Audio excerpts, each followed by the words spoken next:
about stopping the run, Winston? It's been hot and cold for you guys. You've had some issues here, but you played well in games as well. Yeah, I think it's just the consistency. Like Coach Rocco said earlier, last week we didn't wrap up and run our feet.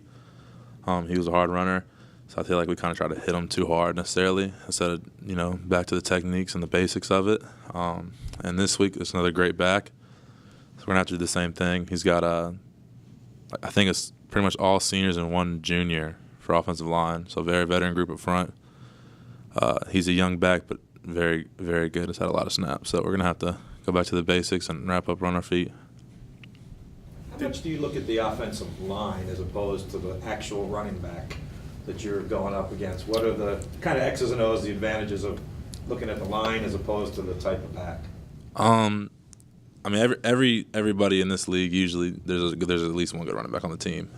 So what I kind of got from Coach Beelan here, we'll go in and we'll watch the biggest runs and we'll filter it from the most yards to kind of see his potential, what he can do when he's at his best. And after that, we go in and try to watch offensive line every single play by play, kind of see if they give anything away in pass run, how they try to block, whether they're trying to knock us off the ball or whether they're kind of taking a hit but trying to turn us to a specific side or anything like that. So I think we definitely focus more on the line than the running back himself as a defensive line.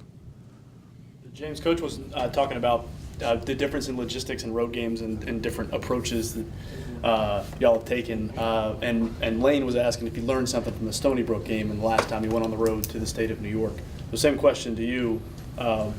Just how different is it when you're going up there to play a road game against a really good team? That's a great question. And it all really boils down to our preparation. Coach Rocco told us yesterday that, when we pack our bags, we also got to pack, the emotion, the attitude, and the energy, and, everything we need for the game, because it's a business trip. And kind of related back to last year when we played JMU, it's kind of similar things. It's their homecoming. They've hyped it up with their fan base as a very big game. And so, we have to be on edge and be ready for them. They have had minimal success as a CAA team. Either of you fellows, what do you see that's different that leads you to believe that they're significantly better than they have been? Offensively, the one thing we've been looking out for is their turnover ratio. I think they're plus 13 on the year. And so, yesterday we had ball security drills where, we were practicing, holding on to the ball with, tacklers trying to strip it away from us. And that's one thing we're going to have to do a very good job of, is being hard to beat offensively, not giving the ball back to our opponent. And then also one other thing is special teams. Right now they're ranked in the the top in the CAA and kickoff return. And so that's one thing where we really have to step up and play our part in the special teams to negate that. So Winston, special teams have been an issue at times here, giving you guys a short field to defend. How much of a focus do you guys on defense take on that when it could drastically affect your life in the blink of an eye? Well, usually for us, mostly is defense on the special teams. I think on kickoff there's maybe one offensive play, if I'm mistaken. So our coaches always talk about, we have a chance to impact 2/3 of the football game. But then we have to kind of go back and special teams is special teams. So once that's over, if we have a short field position, that we try to take the mindset that it doesn't matter to us. We can't pick where we play necessarily, but we have the choice of our attitude, when we're playing. So, it doesn't help necessarily, but it shouldn't be a factor. We're trying to improve on that.